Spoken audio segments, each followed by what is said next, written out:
আচ্ছা, স্ক্রিন দেখা যাচ্ছে এবার। হ্যাঁ স্যার। এবার আমরা এক্সেলে একটা কাজ শিখবো, ইনসেনটিভ ক্যালকুলেশন। তো ইনসেনটিভ ক্যালকুলেশন আমি কিছুটা লিখে রেখেছি, আমাদের শুধু ক্যালকুলেশন গুলো শিখতে হবে। তো ডাটা আমি লিখে রেখেছি, দেখুন এখানে ইনসেনটিভ ক্যালকুলেশন হেডিং লিখেছি। আর লিখেছি প্রথমে সিরিয়াল নম্বর। তো সিরিয়াল নম্বরের জায়গায় এমপ্লয়ি আইডিও হতে পারে। তারপরে এমপ্লয়ি নেম, ডেজিগনেশন, তারা কোন পদে আছে, কোন ডেজিগনেশন আছে, স্যালারি, টার্গেট, অ্যাচিভমেন্ট। এবার আমাদেরকে এই ক্যালকুলেশনটা করতে হবে পার্সেন্টেজ, ইনসেনটিভ এবং পেমেন্ট। গল্পটা হচ্ছে এরকম, কোনো একটা অফিসে আমি কাজ করছি এজ এ, মনে করুন আপনি যখন এমআইএস এক্সিকিউটিভের কাজ করবেন কোনো অফিসে, এক্সেলের কাজ বিশেষ করে। তো এক্সেলের যখন কাজ করবেন, কিছু অফিসে এরকম হয়ে থাকে, দেখবেন বেশিরভাগ অফিসে আপনার একটা টার্গেট দিয়ে থাকে যারা এমপ্লয় আছে, সেলসম্যান আছে তাদেরকে। বুঝতে পারছেন তো কি বললাম? হ্যাঁ স্যার। অনেক অফিস আছে যেখানে সেল সার্ভিস, সেলসের কাজ হয়। তো যেসব কোম্পানি বা যেসব দোকানে সেলসের কাজ হয়, আর সেখানে আপনাকে রেখেছে কম্পিউটার অপারেটর হিসাবে। তো কম্পিউটার অপারেটর হিসাবে যখন সেলসের কাজ হচ্ছে, তো যে সেলসম্যান গুলো আছে তাদেরকে মান্থলি একটা টার্গেট দিয়ে থাকে, যে আপনাকে এই মাসে এত টাকার মাল বিক্রি করতে হবে। যদি আপনি বিক্রি করতে পারেন, সেল করতে পারেন, তাহলে আপনাকে একটা ইনসেনটিভ দেওয়া হবে, মানে এক্সট্রা একটা ইনকাম দেওয়া হবে। তো এরকম একটা এক্সাম্পল আমি নিয়েছি, একজনের নাম আছে Jayram Sengupta, senior salesman. Salary দিয়েছি আমি এক্সাম্পল হিসাবে 12,000 টাকা। আর তাকে টার্গেট দেওয়া হয়েছে 80,000 টাকা মাল বিক্রি করতে হবে। এবার উনি ওই মাসে কত টাকার মাল বিক্রি করতে পেরেছে সেটা একটা কলাম এইভাবে তৈরি করেছি, অ্যাচিভমেন্ট। তো এই যে আমি যতটা ডাটা আমি দিয়েছি এখন পর্যন্ত, যা দেখতে পাচ্ছেন আপনারা, এই ডাটাটা আপনাদেরকে অফিসে দিয়ে দেবে। মানে কে কতটা, কার কতটা টার্গেট, তারপরে তারা কত টাকার অ্যাচিভমেন্ট করতে পেরেছে, এইটুকু ডাটা আপনাকে দেওয়া হবে। এবার আপনাকে বের করতে হবে ক্যালকুলেশনের মাধ্যমে যে তারা কে কত পার্সেন্টেজ সেল করতে পেরেছে। তো কেউ 80% সেল করতে পেরেছে, বা 100% সেল করতে পেরেছে, না কত পার্সেন্ট সেল করতে পেরেছে। তো পার্সেন্টেজ দেখুন, এখানে টার্গেট দিয়েছি জয়রাম সেনগুপ্ত, একে টার্গেট দেওয়া হয়েছে 80,000 টাকা। আর মনে করুন ও টার্গেট পার করে 90,000 টাকার মাল বিক্রি করে ফেলেছে। তো ইনসেনটিভ কি হিসাবে দেওয়া হয় বলি, এরকম ইনসেনটিভের একটা চার্ট দেওয়া হয়েছে, বলা হয়েছে যদি 80% থেকে 99%-এর মধ্যে সেলিং হয়, মানে যত টাকার টার্গেট দেওয়া হয়েছে, সেই এমপ্লয়িটা যদি 80% থেকে 99%-এর মধ্যে ও সেলস করে থাকে, তাহলে তাকে 2,000 টাকা দেওয়া হবে। আর যদি 100% থেকে 109%-এর মধ্যে তার অ্যাচিভমেন্ট হয়, তাহলে তাকে 3,500 টাকা দেওয়া হবে। 110 থেকে 120%-এর মধ্যে যদি সেলিং হয়, তাহলে 4,000 টাকা দেওয়া হবে। আর 120%-এর বেশি যদি সেল করতে পারে, তো 6,000 টাকা দেওয়া হবে। এই দেখুন একটা এক্সাম্পল হিসাবে আমি দিয়েছি। আপনাদেরকে রিয়েল লাইফে হয়তো এখানে 80,000 দিয়েছি, সেখানে 8 লাখও হতে পারে। বুঝে গেল কি বললাম? কি বললাম বুঝতে পারলেন? হ্যাঁ স্যার। মানে যে কোনো একটা টার্গেট দেওয়া হবে, এবার ওই টার্গেট থেকে আমাকে বের করে দেখাতে হবে যে তারা কে কত পার্সেন্টেজ অ্যাচিভমেন্ট করতে পেরেছে সেলটা। তো টার্গেট দেওয়া হয়েছে, আমি এক্সাম্পল হিসাবে 80,000 দিয়েছি, আর ও পেরেছে 90,000 টাকার মাল বিক্রি। তো কত পার্সেন্ট মাল বিক্রি করতে পারলো? 80,000 টার্গেট দেওয়া হয়েছে, ও যদি 80,000 টাকার মাল বিক্রি করে দিত নাকি, তাহলে কত হতো? 100%। ও যদি 40,000 টাকার মাল বিক্রি করতে পারতো, তাহলে হতো 50%। তো উনি পেরেছেন 90,000 টাকার। এবার গল্পটা হলো, আমরা দেখুন যারা সেলসম্যান আছে তারা কি করবে, তাকে যখন টার্গেট দেওয়া হয়েছে 80,000 টাকার মাল বিক্রি করতে হবে, তো ও কিন্তু 80,000 টাকার মাল বিক্রি মনে করুন হয়ে গেছে, 90,000 টাকার মাল বিক্রি করে দিতে পারবে। তো ও করবে কেন? করবে কি?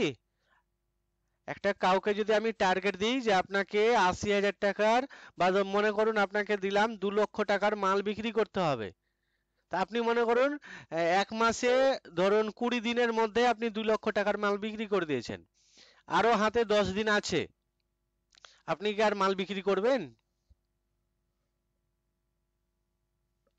হ্যাঁ আপনি আলাদা কিছু কি আলাদা যেটা আমার কোম্পানি থেকে নির্ধারণ করছে ওটা দিয়ে দিলে আর কোনো সমস্যা নেই। এরপরে যদি আলাদা কিছু আমাকে যদি মুনাফা দেওয়া পাই হ্যাঁ যদি আমাকে বিকল্প। আরো বেশি যদি মাল বিক্রি করি তার যদি আমাকে ইনসেনটিভ বা কোনো এক্সট্রা ইনকাম দেওয়া হয় তাহলে আমি বিক্রি হ্যাঁ, করব, না হলে তো আমি ঢিল দিব।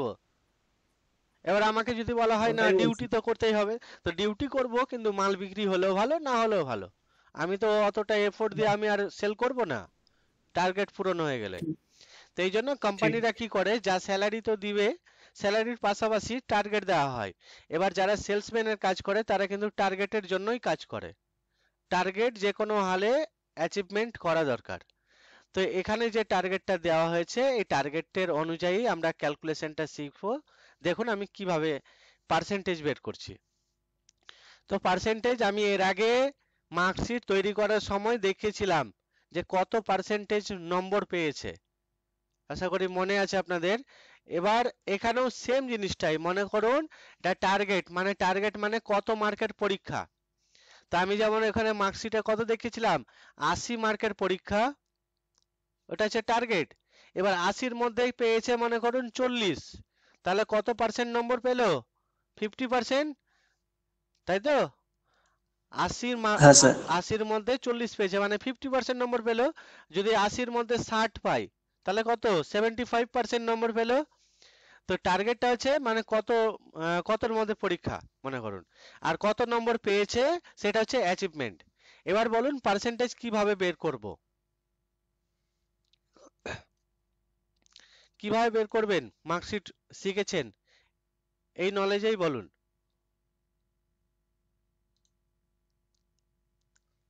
মনে আছে কারো? স্যার ওই টোটাল যত সেল হয়েছে ওইটা ডিভাইডেড বাই মানে ৮০,০০০ ইন্টু 100। ঠিক, তাহলে আমরা কি করব, যত টাকার মানে অ্যাচিভমেন্ট করেছে সেই অ্যাচিভমেন্টের এই সেলে ক্লিক করব, দিয়ে ডিভাইড করব মানে ভাগ চিহ্ন দেব, দিয়ে টার্গেট ক্লিক করব। এবার গুণ ১০০, গুণ দিলাম দিয়ে ১০০, দিয়ে এন্টার প্রেস করলে আমরা দেখতে পেয়ে যাব কত পার্সেন্ট নাম্বার পেয়েছে। তাহলে কত পার্সেন্টেজ পেলো, ১১৩%। এবার মনে করুন এখানে আমি পার্সেন্টেজ চিহ্নটাও দিতে চাইছি, কি করে দেব বলুন? এটাও এক ঝলক দেখিয়েছিলাম। স্যার 100টাকে বাদ দিতে হবে। হ্যাঁ রাইট, এখানে আমরা ইনটু 100 নাম্বার। দিয়েছি, এটা বাদ দিব, দিয়ে এন্টার দেব। এবার যাই আসুক না কেন এবার পার্সেন্টেজে ক্লিক করে দেব, তাই তো? হ্যাঁ হ্যাঁ। হ্যাঁ ঠিক। এবার একজনের যখন বেরিয়ে গেল সবার বেরিয়ে যাবে, এই কোণা ধরে এইভাবে টানলেই সবার বেরিয়ে গেল কে কত পার্সেন্টেজ দিয়ে। দেখুন এখানে একজনের দিয়েছি ৬০,০০০ টার্গেট দিয়েছি, ৩০,০০০ অ্যাচিভমেন্ট মানে 50%। এবার গল্পটা হচ্ছে ইনসেনটিভ। তো মার্কশিটে আপনারা যে গ্রেড বের করেছেন না, যে এত থেকে এত নম্বরের মধ্যে হলে এত গ্রেড, তারপরে এত থেকে এত নম্বরের মধ্যে অমুক গ্রেড, এই যে গ্রেড, ওই জিনিসটাই দেখুন ওই ধাঁচেই কিন্তু একই সিস্টেমে লেখা হয়েছে এখানে। ইনসেনটিভ দেখুন ৮০ থেকে ৯৯ এর মধ্যে হলে ২,০০০, আর ৮০-র যদি কম হয় তাহলে কি হবে, তাহলে ৮০-র কম হলে 0। যেমন ওখানে বলেছিলাম না 25-এর কম হলে ডি, মনে করুন 25-এর কম পেলে ডি, 35-এর কম পেলে সি, ওই সিস্টেমে আমরা লিখবো। দেখুন সমান দিলাম, দিয়ে লিখছি ইফ ফার্স্ট ব্র্যাকেট, ইফ লিখার পরে ফার্স্ট ব্র্যাকেট দিলাম। এবার লজিক্যাল টেক্সট বলতে আমরা পার্সেন্টেজের সেলে ক্লিক করব, তে লেস দেন 80%, লেস দেন 80% মানে 80%-এর কম যদি হয় তাহলে কি হবে, তো কমা দিয়ে আমি লিখছি 0, 80%-এর কম হলে। আবার দিব কমা, তারপরে লিখলাম ইফ ফার্স্ট ব্র্যাকেট, আবার সেম ওই সেলটাতেই ক্লিক করব, পার্সেন্টেজের সেলে ক্লিক করলাম। এবার লেস দেন আমি দিচ্ছি 100%, 100%, এবার 100%-এর কম যদি হয় তাহলে কি হবে? তা আমরা যেমন সি ডি ই যেগুলো আমরা গ্রেড দিয়েছিলাম, A B B plus A plus দিয়েছিলাম কি না? তো এ বি সি ডি যেগুলো গ্রেড দিয়েছিলাম সেগুলো ডবল কোটেশনে লিখেছি। আর যখন আপনারা অ্যামাউন্ট লিখবেন তখন কোনো ডবল কোটেশন দিতে হবে না, সরাসরি অ্যামাউন্টটা লিখে দিবেন। যেভাবে আমি লিখছি দেখুন, কোনো ডবল কোটেশনের মধ্যে লিখছি না। আবার যদি আমি কোনো মনে করুন এত পার্সেন্টের কম পেলে এত একটা গিফট দিবে, মনে করুন ব্যাগ দিবে বা অন্য কোনো একটা হয়তো মোবাইল দিবে গিফট, তাহলে কিন্তু ডবল কোটেশনের মধ্যে লিখতে হবে। তো এখানে যেহেতু টাকা বলা হয়েছে অ্যামাউন্ট, এই জন্য ডবল কোটেশন আমরা দিব না, এমনি সরাসরি লিখে দেব। আবার লিখছি সেম ফর্মুলা, দেখুন ইফ ফার্স্ট ব্র্যাকেট এই লজিক্যাল টেক্সট আমি দিলাম 100%-এর নিচে, এবার দেব 110%-এর নিচে। এই দেখুন 110%-এর নিচে, 110%-এর কম হলে কত হবে? 3500 টাকা হবে। সেম ভাবে আবার লিখছি ইফ ফার্স্ট ব্র্যাকেট এই পার্সেন্টেজের সেলটা যদি লেস দেন, এবার কত করব? 120%-এর নিচে যদি হয়, তাহলে 120%-এর নিচে যদি হয়, তাহলে দেখুন এখানে কত আছে, এখানে কিন্তু 120 নাই, 120 নিচে মানে 121 লিখতে হবে আমাদেরকে এখানে, অথবা আমাদের লিখতে হবে 120 অথবা 120-র নিচে মানে হচ্ছে 119। তো এখানে বলা হয়েছে 110 থেকে 120-র মধ্যে হলে 4000 টাকা দেওয়া হবে। তা আমি যদি 120-র নিচে লিখি তাহলে কত হলো? 120-র নিচে মানে হয়ে গেল 119, 120 হলে কিন্তু হবে না। এই জন্য আমি কি করলাম, এই পার্সেন্টেজের সেলটা যদি 120-র নিচে অথবা সমান, এই যে less than or equal to, less দেনের পর সমান দিলাম, দিয়ে 120 লিখলাম, তাহলে কত হবে সেটা লিখে দিব, 4000 টাকা হবে। আর বাকি সব 6000। এবার ব্র্যাকেট যতটা শুরু করেছিলাম ততটা এইভাবে ক্লোজ করে দেব। দেখুন 4টা ব্র্যাকেট শুরু করেছি, 4টা ক্লোজ করলাম, এন্টার দেব, সঙ্গে সঙ্গে টাকা দেখিয়ে দিল কে কত টাকা পাবে। কোনা ধরে এইভাবে ড্র্যাগ করে টেনে নিলাম।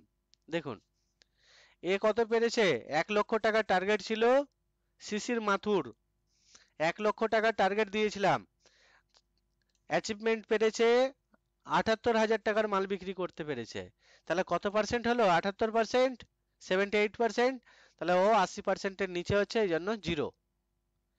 এবার পেমেন্ট কত পাবে বলুন, বলুন তো পেমেন্ট কত পাবে? কেউ একজন বলুন। স্যালারির সাথে যোগ হবে, স্যালারির সাথে ইনসেনটিভটা যোগ হবে। হ্যাঁ, তাহলে আমরা এখানে সমান দেব, যে স্যালারি সেটাতে ক্লিক করলাম, যে প্লাস, এবার ইনসেনটিভ দিয়ে এন্টার প্রেস করলাম, এবার কর্নার ধরে এইভাবে টেনে দেব। দেখুন সবার ক্যালকুলেশন হয়ে গেল। এইভাবে কিন্তু আমরা ইনসেনটিভ ক্যালকুলেশন করে থাকি। ক্লিয়ার হলো ইনসেনটিভ কিভাবে ক্যালকুলেশন করতে হয়? সেম জিনিস দেখুন, আমরা একটা মার্কশিট ওখানে উদাহরণে দিয়েছিলাম, মার্কশিট শিখিয়েছিলাম, আর আজকে আমরা শিখলাম ইনসেনটিভ ক্যালকুলেশন। তো মার্কশিটের যে নলেজ, যে ফর্মুলাগুলো আমরা যে নলেজে ইউজ করেছিলাম, ওই একই নিয়মেই আমরা কিন্তু ইনসেনটিভ ক্যালকুলেশন করে ফেললাম, সেম ফর্মুলা। তো এই ফর্মুলাগুলো বিভিন্ন জায়গায় আপনার কাজে দেবে। এবার আমি এখানে যে শিখালাম আপনাকে মার্কশিট শিখালাম, আজকে ইনসেনটিভ ক্যালকুলেশন শিখালাম। এবার আপনি যখন কোনো এক্সেলের কাজ করবেন কোনো অফিসে, তখন যে আপনাকে ইনসেনটিভ ক্যালকুলেশন করতে বলবে, মার্কশিট বানাতে বলবে, এরকম কিন্তু না। যখন কাজ করবেন তখন বিভিন্ন আপনার ওদের যে অফিসের কাজ থাকবে সেটা দেবে। এবার আপনাকে দেখতে হবে, যদি আপনাকে পার্সেন্টেজ বের করতে বলে তো এই নিয়মে করতে হবে। এবার কিসের উদাহরণ দেবে না দেবে, কিসের কাজ দেবে বলা মুশকিল, কোন অফিসে কাজ করব, কিসের কাজ করব। আমি যেমন এখানে একটা এক্সাম্পল হিসাবে এগুলো লিখলাম, যে এরকমই লিখতে হবে, এটাও কোনো ঠিক নাই, গ্যারান্টি নাই। আমি শেখানোর চেষ্টা করলাম অ্যাকচুয়ালি এই ফর্মুলাটা, যে কিভাবে এই ফর্মুলা ইউজ করলাম। তো এর আগের দিনে বুঝিয়েছি, আজকেও বুঝালাম, সেম ফর্মুলা, এখানে নতুন কিছু পেলেন না। বোঝা গেল? পেরেছেন বুঝতে? হ্যাঁ হ্যাঁ ঠিক আছে। আচ্ছা, এরপর আমাদের আরেকটা কাজ হতে পারে, সেটা হচ্ছে এজ ক্যালকুলেশন। অনেক সময় আমাদের অনেক সরকারি দপ্তরগুলোতে বিশেষ করে দেখবেন অনেক ডেট অফ বার্থ নিয়ে আমাদের একটা ক্যালকুলেশনের পার্ট চলে আসে। মানে কেউ একটা জন্ম তারিখ বলে দিল, এবার আপনাকে ক্যালকুলেট করে বের করতে হবে যে তার বয়স কত হলো, কত বছর বয়স হলো। তো এই বয়সের ক্যালকুলেশন আমাদেরকে শিখতে হবে ভালোভাবে। এবার আমরা খাতা কলমে করে নিই বা অ্যাপও পাওয়া যায়। এই কাজটা কিন্তু আমরা এক্সেলে খুব সহজভাবে করতে পারি। দেখাই নাকি? এজ হ্যাঁ স্যার। ক্যালকুলেশনটা দেখাই, চলুন। আমি এখানেই লিখে দিচ্ছি এজ ক্যালকুলেশন। দেখুন, এজ ক্যালকুলেশন, চলুন পয়েন্ট করলাম, একটু বড় করে দিলাম, মোটা করে দিলাম, যাতে দেখতে ভালো লাগে। আর এটাকে আমি একটু কালারও করে দিলাম, মনে করুন এই ঘরটাকেও করি। চলুন লেখার কালারটা হোয়াইট করে দিই। পাওয়া যাচ্ছে দেখতে? পাচ্ছেন তো?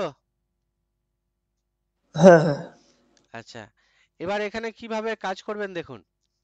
এখানে লিখছি আমি প্রথমে date of birth, date of birth লিখলাম। তারপরে লিখবেন কারেন্ট ডেট। দেখুন, ডেট অফ বার্থ এবং কারেন্ট ডেট। চলুন আমি কলাম লেখাগুলো আর একটু সাইজ বড় করি, দেখা যাচ্ছে ভালো এবার? এবার কারো হ্যাঁ ডেট হ্যাঁ। অফ বার্থ বলুন, কোন একটা বলুন, কারো একটা ডেট অফ বার্থ বলুন।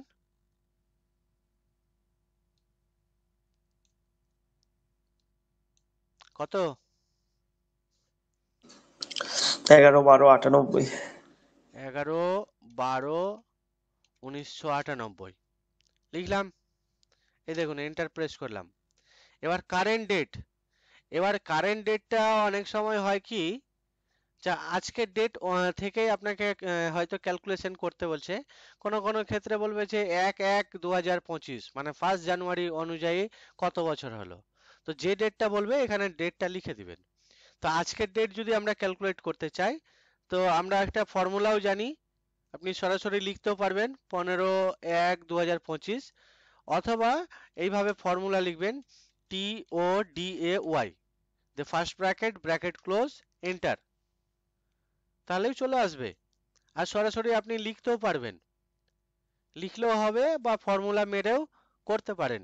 তা আজকের ডেটের ফর্মুলা হচ্ছে সমান, তারপরে today, the first bracket bracket close enter। পারবেন তো করতে? হ্যাঁ হ্যাঁ। এবার দেখুন বয়স কত হলো। আমি এরকম করে লিখছি, টোটাল ইয়ার লিখে দিচ্ছি, মনে করুন কত বছর বয়স হলো। তাহলে বয়স বের করার জন্য একটা ফর্মুলা লিখছি, দেখুন ভালো করে বুঝবেন। সমান লিখছি DATE, ডি কি লিখলাম, ডেটেড, DATED, তারপর লিখবেন IF, ইফ। মনে থাকবে তো? দেখে নিন কি লিখলাম, সমান ডেটেড ইফ। ক্লিয়ার হলো? দিয়ে ফার্স্ট ব্র্যাকেট দিবেন, হ্যাঁ স্যার। ফার্স্ট ব্র্যাকেট দিবেন। ফার্স্ট ব্র্যাকেট দেওয়ার পরে যে প্রথমে আছে ডেট অফ বার্থ, এই সেলটাতে ক্লিক করবেন যেখানে ডেট অফ বার্থ লেখা আছে। এই যে 11/12/1998, ওই সেলটাতে ক্লিক করবেন। ক্লিক করার পরে কমা দিবেন। কমা দেওয়ার পর এবার কারেন্ট ডেটের সেলটাতে ক্লিক করবেন।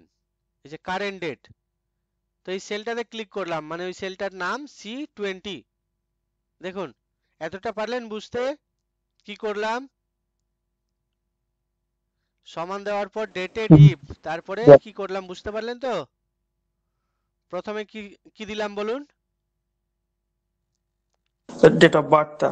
হ্যাঁ, প্রথমে ডেট অফ বার্থ দিলাম, মানে ডেট অফ বার্থ যে সেলে লেখা আছে ওই সেলে ক্লিক করলাম, তারপরে কমা দিলাম, তারপরে কারেন্ট ডেটে ক্লিক করলাম, দিয়ে আবার কমা দেব।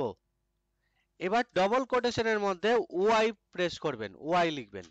ওয়াই মানে হচ্ছে ইয়ার। ডবল কোটেশনে লিখবেন। ডবল কোটেশন আবার অনেকে এইভাবেও লিখে, যেটা মিস্টেক হয় বলি, এই একবার সিঙ্গেল কোটেশন দিল, আরেকবার সিঙ্গেল কোটেশন দিল, তাহলে ডবল। এটা কিন্তু ডবল না। যে সিঙ্গেল কোটেশন যেখানে আছে ওটা শিফট দেবে থেকে প্রেস করবেন, তো ডবল কোটেশন আসবে। মনে থাকবে তো? মানে দুইবার সিঙ্গেল কোটেশন দিলে হবে না, ডবল কোটেশনটাই আপনাকে ইউজ করতে হবে। দিয়ে ব্র্যাকেটটা ক্লোজ করে দিবেন, দিয়ে এন্টার। কত বছর বয়স হলো দেখুন, দেখিয়ে দিল। ঠিক আছে তো বয়স?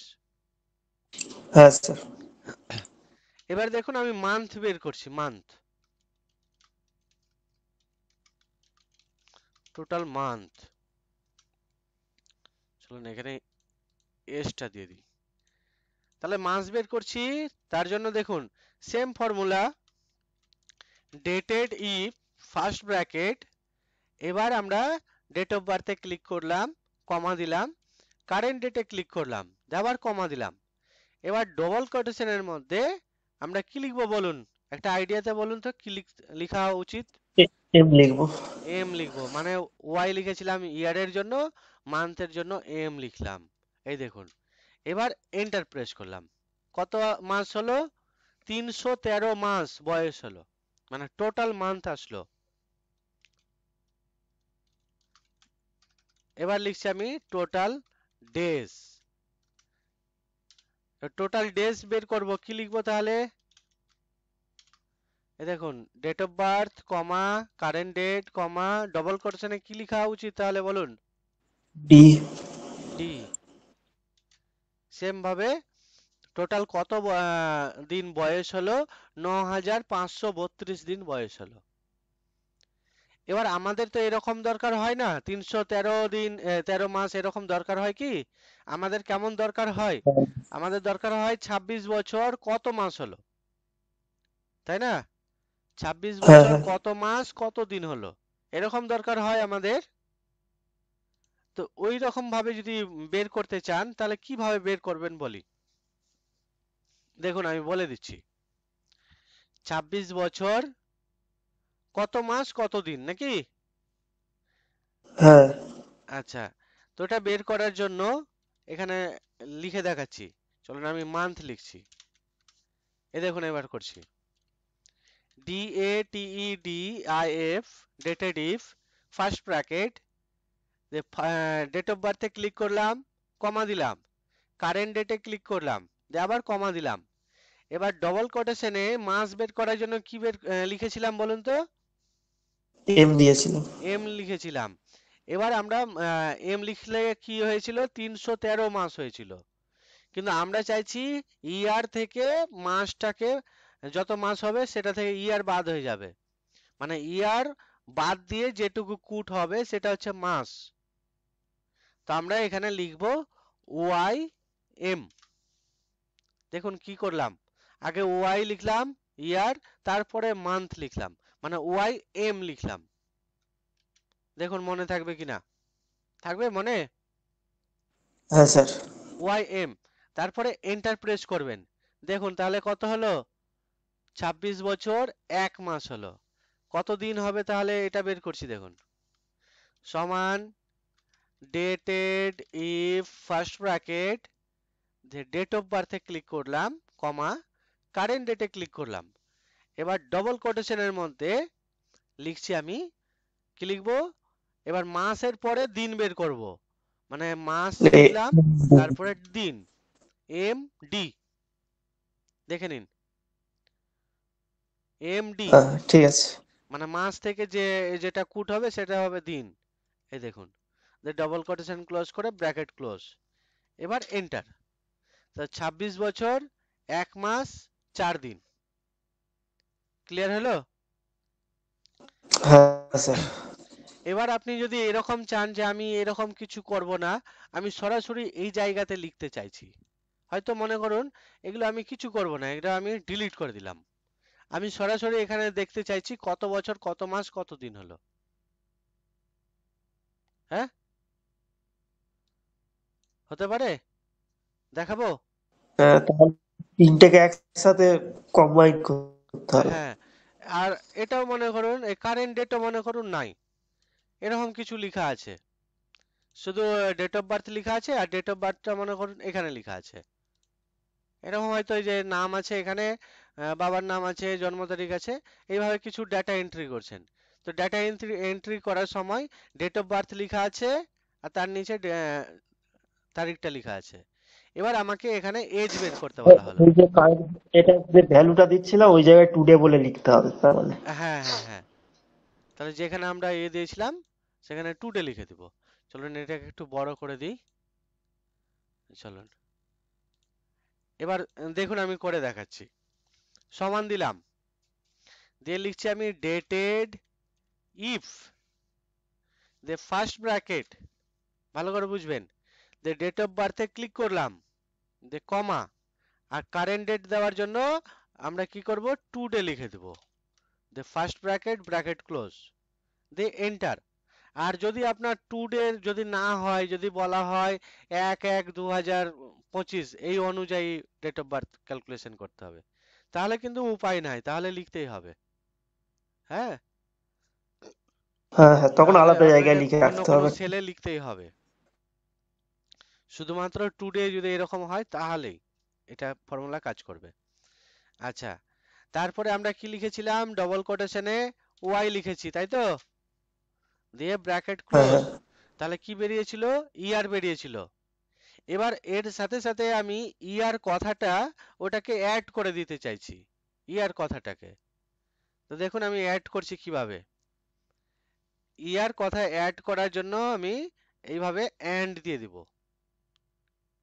দিলাম, মনে থাকবে, দেখুন হ্যাঁ এন্ড দেওয়ার পর এবার আমি এখানে লিখব ইয়ার।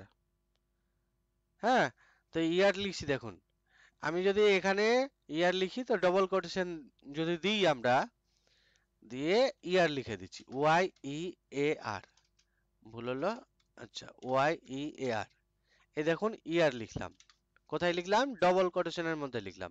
এবার যদি আমি এন্টার মারি দেখুন এটা কি আসলো, কি আসলো আমাদের এখানে 26 ইয়ার, তো 26 লিখার পরে ইয়ার লিখা এসছে, এখানে একটা স্পেস হতো, হতো কি না? হ্যাঁ হ্যাঁ তো আমরা এখানে কি করব দেখুন, যেখানে ইয়ার লিখেছি ওয়াই এর আগে একটা স্পেস দিব, তাহলে হয়ে যাবে। এবার ইয়ারের পরে কমা দিচ্ছি, দিয়ে আরেকটা স্পেস দিয়ে দিচ্ছি, তাহলে ইয়ারের পরে আবার স্পেস হয়ে যাবে, দিয়ে আমি এর সাথে আবার লিখছি, তো আবার এর সাথেই অ্যাড করছি, তো অ্যাড করার জন্য আমি আবার এন্ড দিলাম, দিয়ে এবার মাস বের করার জন্য আবার ফর্মুলাটা লিখছি দেখুন, DATEDIF, dated if first bracket date of বার্থে ক্লিক, কমা, কারেন্ট ডেটের জন্য আমি লিখছি today, first bracket bracket close, এটা হলো কারেন্ট ডেট। আর মাস বের করার জন্য আমরা লিখব ওয়াই এম ডবল কোটেশনে, দিয়ে ব্র্যাকেট ক্লোজ, এতটা হচ্ছে মাস। এবার মান্থ কথাটা আমি অ্যাড করব, যে সংখ্যাটা আসবে, তাহলে অ্যাড করার জন্য এন্ড চিহ্ন দেব, যেমন এখানে দিয়েছিলাম এন্ড চিহ্ন, দেখুন এখানে এন্ড চিহ্ন দেব, দিয়ে ডবল কোটেশনের মধ্যে এবার মান্থ লিখব। তো মাস লিখবো তো অবশ্যই একটা স্পেস দিব, দিয়ে মান্থ কথাটা লিখবো। এই যে কি হলো, কিছু দাবা পড়ে গেছে আমার। আচ্ছা দেখুন, ক্যাপস লকটা বন্ধ করি, MONTHS, এই দেখুন, দিয়ে আবার কমা দিয়ে দিচ্ছি, দিয়ে একটা স্পেস দেওয়ার পর ডবল কোটেশন ক্লোজ। এবার সেম ভাবে আমি ডেট বের করব, ডে ডে বের করব, তো তার জন্য আবার এন্ড দিচ্ছি, তারপরে লিখব ডেটেড ইফ, দেখুন DATED, dated if first bracket, same ভাবে ডেট অফ বার্থে ক্লিক, কমা, কারেন্ট ডেটের জন্য আমি লিখব টুডে, ক্যাপিটালে লিখি ভালো লাগবে, ফার্স্ট ব্র্যাকেট ব্র্যাকেট ক্লোজ, তো কমা। এবার ডবল কোটেশনের মধ্যে একটা স্পেস দিয়ে দিই, স্পেস না, আমরা লিখবো এমডি, তাই তো? এটা হচ্ছে হ্যাঁ স্যার। ফর্মুলা ডে বের করার। এবার এর সাথে ডেজ কথাটা আমরা লিখবো, তার জন্য এন্ড চিহ্ন দেব, যে ডবল কোটেশনের মধ্যে আমরা লিখে দেব ডেজ, এই যে ডবল কোটেশনের মধ্যে লিখে দিলাম। দেখুন কিভাবে ফর্মুলা লিখলাম।